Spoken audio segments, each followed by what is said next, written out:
Ndeko soko zalaki informé te benda kitina betelo solo parce que lobby Vital Kamerhe aloba qui est Vital Kamerhe soka lobby et bimsaka kaka ba bombe biso tokoloba awa na président ya assemblée to ebité soki asalinga Congo na vine eza kaka question toza kotuna parce que ba dialoga na bato basimbi makila te ou soit pouvoir na bino evandi toujours na makila. Oui, parce que muto abomeli yo bana na yo, muto abomeli yo bandeko na yo to mwasi na yo obandolo bakate, abomeli yo première fois, deuxième fois, troisième fois. Yo obandolo bakaka ke non, il faut ko dialoguer na ba oyo basimbi minduki. Non, ce n'est pas ça. Ndeko benda kiti na bete oli solo. Boyo kanano loko balobi boye. Le président de l'Assemblée nationale de la République démocratique du Congo, Vital Kamerhe, a tenu un point de presse ce mardi 19 août au Palais du Peuple, à l'occasion de la visite à Kinshasa du vice-premier ministre belge des Affaires étrangères, Maxime Provost. Lors de face-à-face avec la presse, le speaker de la Chambre basse du Parlement congolais est revenu sur la situation sécuritaire dans l'Est, dans la partie est de la RDC, malgré les efforts de paix entrepris par les autorités congolaises. Nous avançons dans le sens de la recherche de la paix ou de la recherche de la paix. Qui veut la paix prépare la guerre, mais je ne dis pas. Voilà maloba. Maloba na bandeli maloba. Ya Vital Kamerhe, peut-être vous comprenez notanga mangu balobi boui. Vital Kamerhe alobi boui. Nous avançons dans le sens de la recherche, la paix. Qui veut la paix prépare la guerre, mais je ne dis pas que nous allons faire la guerre maintenant. Nous sommes obligés de nous défendre, mais ce que nous voulons surtout, c'est le dialogue. Le dialogue entre les États, le dialogue au niveau national, pour recréer aussi la coalition nationale entre Congolais, parce que le président est entouré de toutes les forces politiques et sociales et plus fort.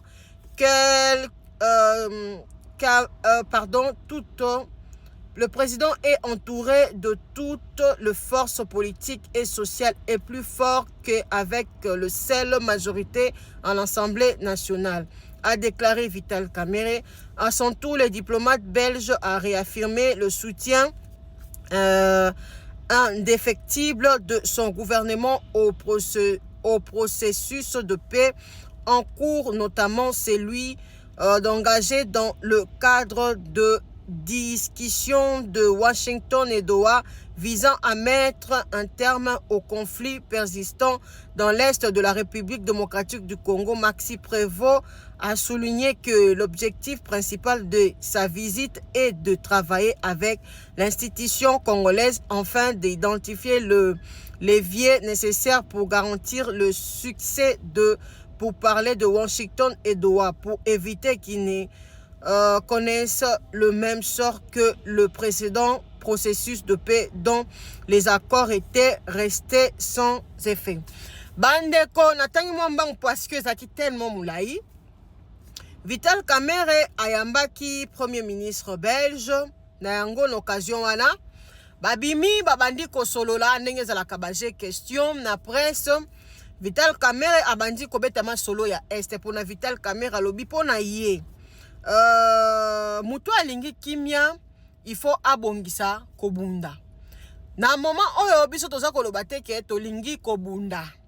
Na moment oyo biso toza na besoin ya kimia ya kosola na batu nyonso. Bazali ko privilégier makambu ya dialogue parce que président azali entouré kaka na majorité taza entouré na ba politique différent pembeni na ye pona koyeba kosolola.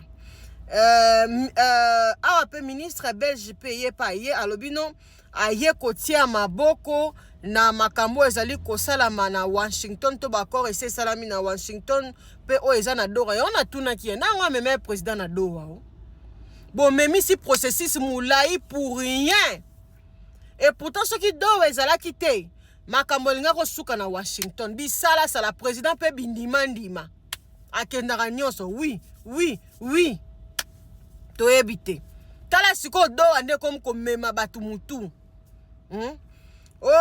na Doha lokola ye ezaka pona ko soutenir yango ezate que bakor wana salama ezala lisusu n'impact te lokola bakor ese leka boyebi ke bakor eleka tellement ebele na Congo ezalaka nango ne fete yango biso toyaki kotuna président Vital Kamerhe boza na président oyo aza ko diriger parlement na moment baoboma ba congolais ye azo tenir kaka ke il faut toujours ko dialoguer na ba assassin siko moi-même je me demande et le président za kosala na doa ça sert à quoi ngana comprendre Vital Kamerhe était président bazo dialoguer déjà na doa te oyo bazo kosala kuna basaki na Washington eza nini po ozo continuer na discours moko place wana processus wana tosi toleki yo lingi ba dialoguer ba sola na nani Vital Kamerhe il faut zala clair oh nous voulons ozara na nanu na mona bo eskizenga terme o na koloba te nanu na mona kibondumba ya politicien lokola ya Vital Kamerhe te na sens nini faut comprendre